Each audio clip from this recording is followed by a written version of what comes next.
adalah sholat. Jika baik sholatnya, baik semua amalnya. Jika rusak sholatnya, maka rusak semua amalnya. Ingin baik hidupmu, perbaiki sholatmu. Ingin terjaga hidupmu, jaga sholatmu. Ingin mulia hidupmu, maka pastikan sholat itu engkau hadirkan dalam kehidupanmu. Maka orang yang sholat itu luar biasa. Sholat sumber ketenangan, sholat sumber kebahagiaan, sholat sumber kemuliaan, sholat sumber rezeki, sholat sumber segala jalan keluar. Ingin hatimu tenang, perbaiki sholat. Ingin hidupmu bahagia, perbaiki sholat. Ingin ditunjukkan jalan keluar, perbaiki sholat. Ingin dimudahkan rezeki, perbaiki sholat. Maka teman-teman sayang, hari ini teman-teman datang ke masjid, datang ke majelis ilmu, datang ke majelis taklim, maka percayalah teman-teman sedang disayang oleh Allah Subhanahu wa Ta'ala. Dan kalau teman-teman lagi disayang sama Allah, kalau teman-teman lagi dicintai oleh Allah, maka di saat itu teman-teman sedang mendapatkan nikmat yang besar dari Allah Subhanahu wa Ta'ala. Jemputlah kasih sayang itu, terimalah kasih sayang itu, dan teruslah berusaha berada di jalan kebaikan di hadapan Allah Subhanahu wa Ta'ala. Kenapa?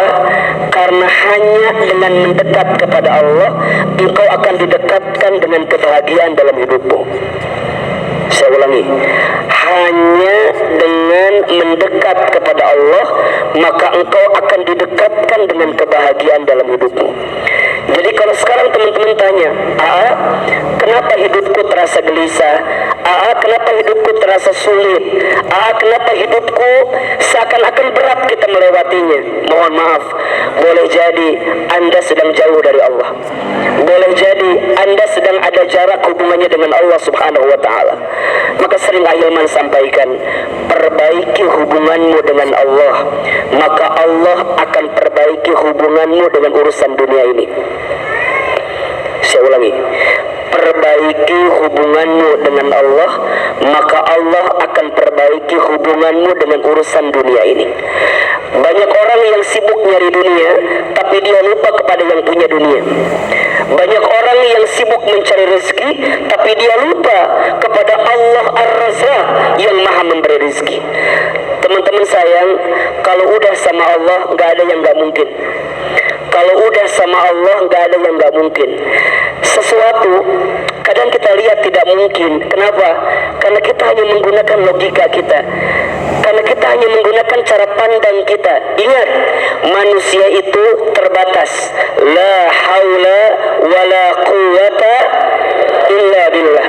Tidak ada daya upaya, tidak ada kemampuan, tidak ada kekuatan, kecuali semuanya diberikan oleh siapa?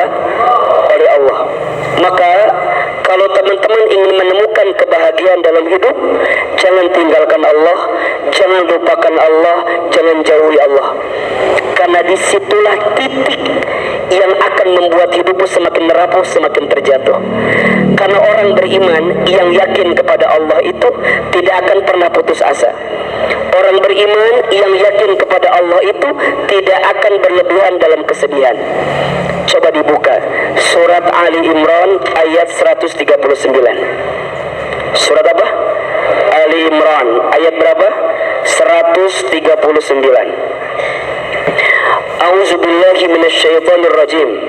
Bismillahirrahmanirrahim.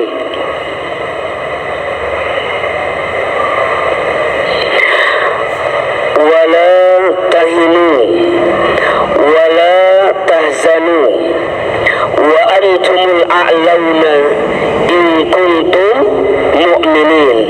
Perhatikan, wala tahinu, dan janganlah kamu merasa lemah, wala tahzanu, dan jangan pula kalian bersedih hati. Kenapa? Wa antumul a'launa, sebab kamu itu orang yang Allah angkat derajatnya. In kuntum mu'minin, jika kalian beriman kepada Allah Subhanahu wa Ta'ala. Jadi kalau teman-teman sayang, malam ini diberikan kelembutan hati, diberikan keringanan langkah untuk mendekat taat kepada Allah dengan hadir di majlis ilmu, maka tolong catat baik-baik, teman-teman sedang diangkat derajatnya oleh Allah untuk mendapatkan kebaikan di hadapan Allah Subhanahu wa ta'ala. Makin teman-teman dekat ke Allah, makin teman-teman taat ke Allah, maka makin teman-teman akan dekat dengan kebahagiaan itu. Banyak orang yang seringkali lupa untuk mengetahui jalan terbaik agar bisa menemukan kebahagiaan dalam hidupnya. Bahagia tak diukur dari apa yang datang dan apa yang pergi, tapi bahagia itu diukur saat hati kita lebih tenang saat mendekat kepada Allah Subhanahu wa ta'ala. Hidup ini gak lama, hidup ini sebentar. Maka dalam kehidupan yang sebentar ini, maka jangan sia-siakan, kecuali kita mendekatkan diri kita kepada siapa? Allah Subhanahu wa ta'ala. Begitupun ketika kita belajar tentang obat hati yang gelisah.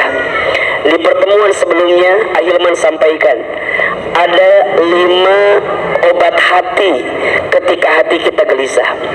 Yang pertama kita bahas di pertemuan kemarin, jika hatimu gelisah maka perbanyaklah baca Al-Quran dan maknanya. Yang kedua, malam ini kita bahas, ketika hatimu sedang gelisah maka perbanyaklah sholat di waktu malam, khususnya sholat tahajud. Umumnya perbaiki sholat. Teman-teman sayang, sholat itu tiang agama.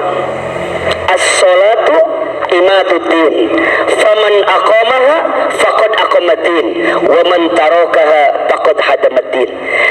Salat itu tiangnya agama. Barang siapa yang tegak salatnya, tegak agamanya. Barang siapa yang rusak salatnya, maka rusak agamanya. Nabi SAW bersabda, perkara pertama yang akan ditanya ketika nanti hari kiamat adalah salat. Inna awwala ma yuhasabu bihil abdu yawmal qiyamah as-salah. Sesungguhnya perkara pertama yang akan ditanya di hari kiamat adalah salat. Jika baik salatnya, baik semua amalnya. Jika rusak salatnya, maka rusak semua amalnya. Ingin baik hidupmu, perbaiki salatmu. Ingin terjaga hidupmu, jaga salatmu. Ingin mulia hidupmu, maka pastikan salat itu engkau hadirkan dalam kehidupanmu. Maka mohon maaf ya, kata orang tua kita dulu tuh, nah kalau hidup kamu gak salat, maka apa bedanya kamu dengan orang yang tidak hidup? Karena yang membedakan antara orang yang hidup dengan orang yang mati apa? Salat. Orang yang hidup masih bisa salat, orang yang mati sudah tidak bisa. Kalau ada orang yang, berarti sudah saatnya 1, 2, 3 di salat. Saya ulangi, kalau tidak mau salat berarti sudah saatnya. Sudah siap disolatkan? Kayaknya udah siap ini kelihatannya. Ustaz, berarti sholat itu sangat penting ya? Boleh jadi mungkin kita pernah dengar kan? Sepohon kayu daunnya rimbun, lebat bunganya serta buahnya, walaupun 1000 kalau tak sembahyang, walaupun 1000 kalau tak sembahyang. Hidup tapi tidak sembahyang, apa gunanya? Betul? Maka teman-teman sayang, Allah itu memanggil kita dengan 3 panggilan. Yang pertama panggilan azan, perintahnya salat. Yang kedua panggilan talbiyah, perintahnya haji dan umrah. Yang ketiga panggilan ke rahmatullah, inna lillahi wa inna ilaihi. Yang pertama panggilan azan, Allahu akbar, Allahu akbar. Itu yang Yang manggil siapa? Yang manggil siapa? Sake. Yang manggil siapa? Muazin, betul. Tapi hakikatnya yang manggil siapa? Allah, betul? Allahu Akbar, Allahu Akbar. Apa jawabannya? Allahu Akbar. Asyhadu an la ilaha illallah. Apa jawabnya? Asyhadu an la ilaha illallah. Asyhadu anna Muhammadar Rasulullah. Apa jawabnya? Lihat kalimat ini. Hayya 'alas shalah. Apa? Eta mah artina atau akang. Mari kita salat heuh eta artina. Orang geus apal eta mah. Namun jawaban kita la haula wala quwata. Pertanyaannya, kenapa panggilan 1, 2, 3 sesuai jawabannya, tapi ketika masuk kalimat hayya 'alas shalah jawabannya la haula wala quwata illa billah? Kenapa? Eta mah artina. Dia dari upaya eta mah artina. Kenapa? Mohon izin, mohon maaf. Kalimat hayya 'alas shalah kita jawab dengan kalimat la haula wala quwata illa billah, menunjukkan bahwa kita siap menyambut panggilan salat. Kenapa?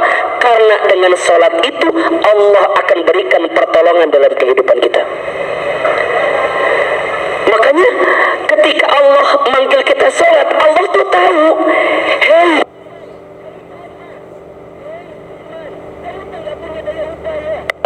Hilman, kamu tuh sering galau.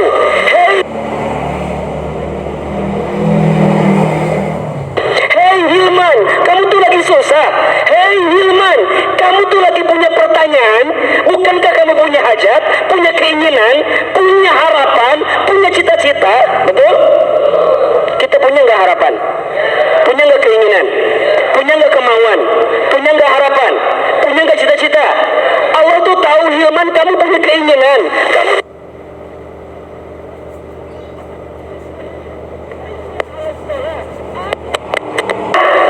Apa maknanya? Saat engkau datang kepadaku mendirikan sholat, aku sudah siapkan jawaban terbaik dari setiap persoalan. Hayya 'alal falah. Siapa yang mau mendapat kemenangan? Siapa yang mau sukses? Siapa yang mau berhasil? Karena kita tahu kalau kita mengandalkan diri kita banyak gagalnya. Betul apa betul? Coba Ahilman tanya, teman-teman, dari sekian banyak keinginan, lebih banyak yang terjadi atau yang tidak terjadi? Jawab. Dari sekian banyak keinginan kita, lebih banyak yang terjadi atau yang tidak terjadi? Teman-teman ikhwan, dari sekian banyak akhwat yang kita suka, lebih banyak yang nerima atau nolak kita? Ngaca. Anda salah mengandalkan wajah Anda yang gak seberapa itu. Anda salah mengandalkan ustadz. Saya punya kerjaan, saya ganteng, saya kaya. Mohon maaf, sekarang mah yang ganteng tidak menjamin kebahagiaan, apalagi yang jelek. Benar. Ustaz, sekarang dengan kaya bisa dapat semuanya, belum tentu. Bahagia itu bukan karena paras, bahagia bukan karena harta. Teman-teman akhwat, jangan nyari laki-laki yang ganteng. Yang ganteng itu banyak maunya dan berpotensi menyakitkan hati. Makanya Ahilman gak mau disebut ganteng. Aama manis. Ganteng mah berpotensi menyakitkan hati. Dia kaya. Mohon maaf, memang semua bisa dibeli dengan uang, tapi ternyata kebahagiaan gak bisa dibeli dengan uang. Betul? Aku membela kalian karena aku tahu kalian gak ada uangnya. Jadi tenang, aku bersama dengan kalian. Jadi gimana Ustadz? Allah tuh pengen siapa yang mau berhasil, siapa yang mau sukses, siapa yang mau mendapatkan apa yang kamu harapkan dalam hidup. Sholat, kira-kira begitulah. Betul apa betul? Kemudian Allahu Akbar, Allahu jawaban kita? Allahu Akbar, la ilaha illallah. Apa jawaban kita? Kita tahu nih, Allah ngasih kesempatan kita sholat, Allah manggil kita sholat, maka segera kita datang kepada Allah. Perhatikan, kalau teman-teman perhatikan, semua bacaan sholat itu menunjukkan bentuk komunikasi kita kepada Allah. Allahu Akbar, apa artinya? Allah Maha Besar. Saat kita sholat, kita menunjukkan bahwa tidak ada yang lebih besar dalam hidup kita kecuali siapa? Ya Allah, kerjaanku kecil, usahaku kecil, harapanku kecil, sungguh tidak ada yang paling besar kecuali siapa? Allah. Kita baca iftitah, Allahumma ba'id baini, atau Allahu Akbar kabiro, silahkan, gak usah berantem, karena masing-masing ada dalilnya. Ya, mau Allahu Akbar kabiro mangga, mau Allahumma ba'id mangga, yang salah yang mana? Itu sholat ya, terlalu jadi masalah mah. Baca Al-Fatihah, perhatikan kalimatnya. Bismillahirrahmanirrahim. Apa artinya? Dengan menyebut namamu ya Allah, yang maha pengasih lagi maha. Teman-teman di situ berbisik sama Allah, ya Allah, kalau hari ini ada yang menyakitiku, kalau hari ini ada yang mengkhianatiku, kalau hari ini ada yang menzalimiku, aku nggak sakit ya Allah, karena ada Engkau yang maha pengasih lagi maha penyayang. Maka orang yang paham artinya, ketika dia baca Bismillah, maka dia nggak akan terus-terusan dalam kegelisahan. Dia nggak akan terus begitu sulit. Nggak akan keluar pikiran itu. Apalagi mikirin Rehan, nggak akan. Walaupun Rehan sulit dilupakan ya, karena terlalu baik biasanya begitu ya. Tapi ketika dia baca Bismillahirrahmanirrahim, dalam benaknya tidak ada yang bisa mencintai dia kecuali siapa? Allah. Teman-teman sayang ingat ya, manusia itu berpotensi menyakiti kita. Maka sering Ahilman sampaikan, jangan terlalu berharap kepada manusia. Berharap kepada manusia itu patah hati yang disengaja. Banyak orang yang bilang gini, dia nyakitin saya, dia nyakitin saya. Shh, bukan dia yang menyakitimu. Kamu hanya tersakiti oleh harapanmu sendiri. Status hari Senin. Jadi nggak ada yang nyakitin kita. Salahnya kita sih terlalu berharap sama manusia, betul? Udah tahu manusia tuh lemah, udah tahu sering nyakitin, kenapa atuh masih terus memberikan harapanmu kepada makhluk yang berpotensi menyakitimu? Maka nanti dia akan baca lagi, Alhamdulillahi Rabbil, segala puji bagimu ya Allah, Tuhan semesta alam. Apa?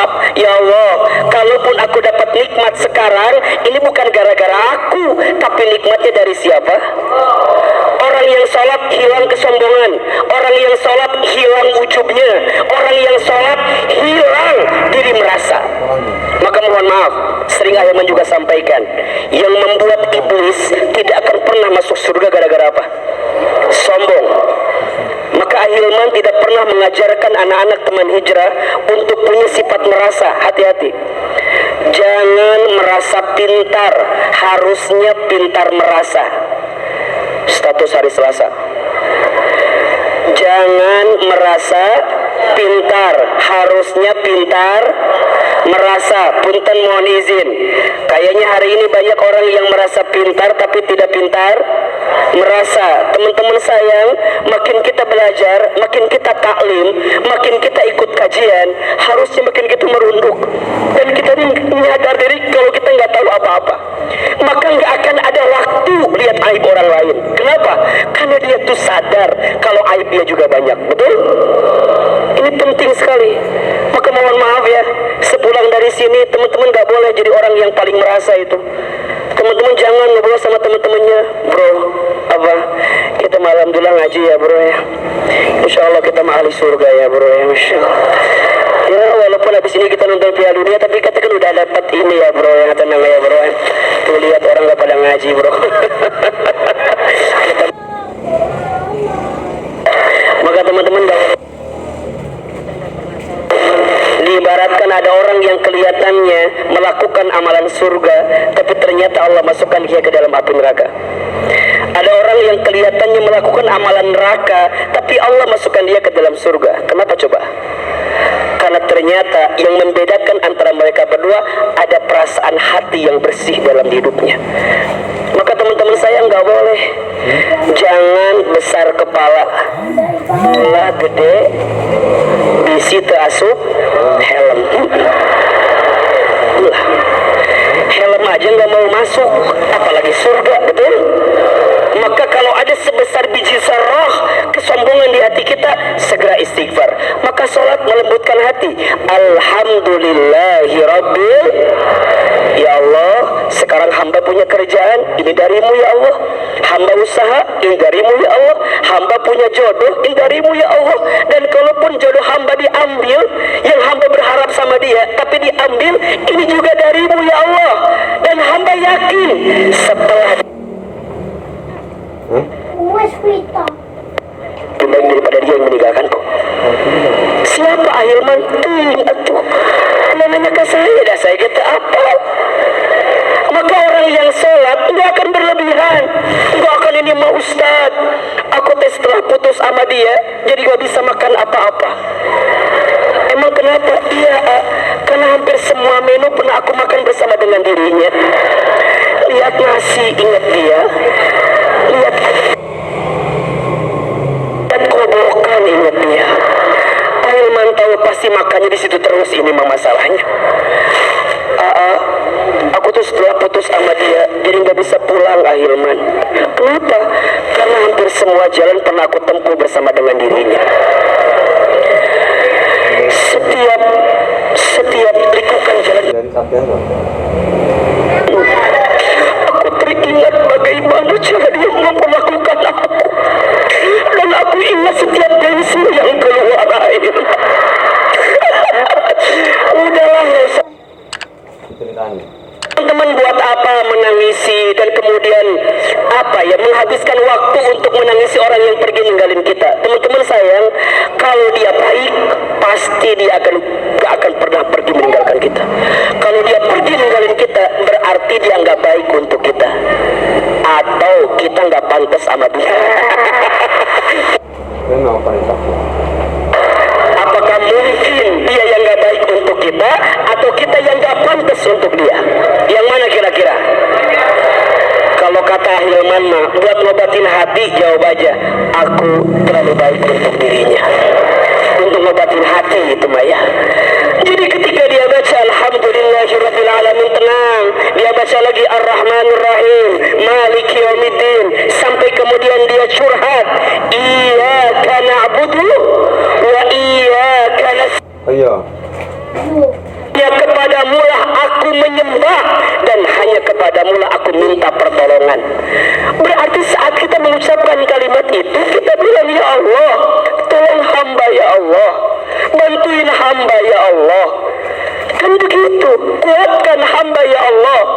Teman-teman yang lagi sulit kerjaannya, minta sama Allah.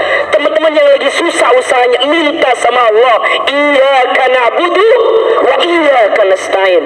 Bukan kepada siapa-siapa, bukan, sama Allah. Kata Allah, hambaku, apa yang kamu minta? Kita jawab lagi, ihdinas siratal mustaqim. Ya Allah, tunjukkan kami. Dalam ayat lain, dalam terjemah lain diterangkan, ihdinas itu bukan hanya ditunjukkan, tapi dihantarkan. Kalau ditunjukkan, semua ditunjukkan. Tapi kalau dihantarkan, ditemenin. Sama kalau kita nanya sama orang Sunda, pasti dijawab kan. Alamat si ini mana? Di situ. Terus ke kanan, terus ke kiri, terus ke kanan deh, gitu kan. Itu hanya ditunjukkan. Tapi kalau ihdinas siratal mustaqim, dihantarkan sama Allah, ditemenin. Hambaku, jodoh kamu tuh itu tuh. Siapa itu? Yang mana itu? Dihantarin. Jadi fokusnya udah jelas tuh. Makanya teman-teman sayang, cinta yang paling menyakitkan itu apa? Ketika kita mencintai seseorang yang kita tahu orang itu nggak akan mungkin jadi milik kita. Prabu itu tuh. Kita tuh udah tahu dia tuh nggak mungkin jadi milik kita, tapi kita masih ngotot. Ini lupa nih. Orang yang ihdinas siratal mustaqim, dia tidak akan terperangkap pada sesuatu yang bukan jawabannya. Allah akan arahkan dia pada perkara yang memang itu menjadi milik dirinya. Sampai kemudian dia bilang, ihdinas siratal mustaqim ya Rabb, tunjukkan kepada kami jalan yang lurus. Yang mana kata Allah? Kita jawab, siratal ladzina an'amta alaihim ghairil maghdubi alaihim waladdallin. Ya Allah, jalan yang bisa membuatku tahu mana yang buruk, mana yang benar, mana yang halal, mana yang haram, mana yang benar, mana yang salah. Kan kira-kira begitu. Sampai kemudian kita ya Allah terbebas dari orang-orang yang mencelakakan kami ya Rabbal Alamin. Salat. Maka orang yang salat itu luar biasa.